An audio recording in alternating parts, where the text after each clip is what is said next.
यक्षिणी ने जब यक्ष से पूछा तो उसने राजकुमारी वैदेही के बारे में बताया। यक्ष ने कहा कि राजकुमारी वैदेही जैसी सुंदरी संसार में दूसरी नहीं। उसके होंठ मूंगे की तरह लाल और कोमल थे। तिरछी मद भरी आंखों में ऐसा आकर्षण था कि देखने वाला ठिठक जाए। उसकी चाल हंसिनी सी मृदुल थी और वाणी में चांदी की घंटियों सी मधुर खनक। जब वह हंसती तो मानो फूल झर पड़ते। उसके पिता बादशाह गौर ने करोड़ों अशर्फियां खर्च कर उसके लिए 7 खंडों का अद्भुत महल बनवाया है। महल के चारों ओर विस्तृत वाटिका है, जहां तरह तरह के फलदार और पुष्पित वृक्ष सजे हैं, जिसकी सुगंध से वातावरण महकता रहता है।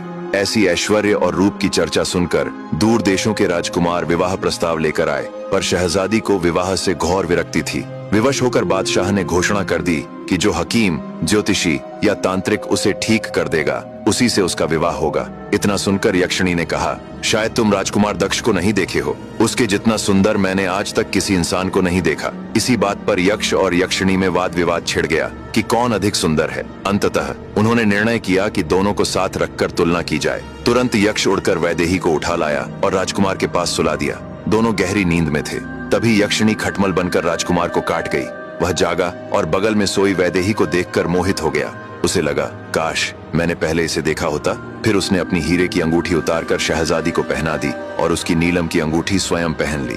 फिर यक्षिणी के जादू से वह पुनः सो गया। अब यक्ष मच्छर बनकर राजकुमारी को डंक मार दिया। वह जागी और सुंदर युवक को अपने पास सोता देख चकित रह गई। विवाह से विरक्त रहने वाली वह भी उसे देखते ही मोहित हो उठी और वह राजकुमार को देखते देखते सो गई। फिर यक्ष राजकुमारी वैदेही को उठाकर उसके महल में पहुंचा आया। जब सुबह राजकुमार जागा तो राजकुमारी को पास न पाया, तो उसने एक नौकर को बुलाकर पूछा, पर नौकर ने कहा, स्वामी मैं पूरी रात यहीं पर था, पर मैंने किसी को आते जाते नहीं देखा और कमरे पर तो बाहर से ताला लगा था। राजकुमार असमंजस में पड़ गया कि यह सब स्वप्न था या सत्य, पर उसकी उंगली में राजकुमारी की नीलम की अंगूठी अब भी चमक रही थी, जो गवाह थी कि रात की घटना सच थी। अब आगे की कहानी जानने के लिए देखिए अगला भाग।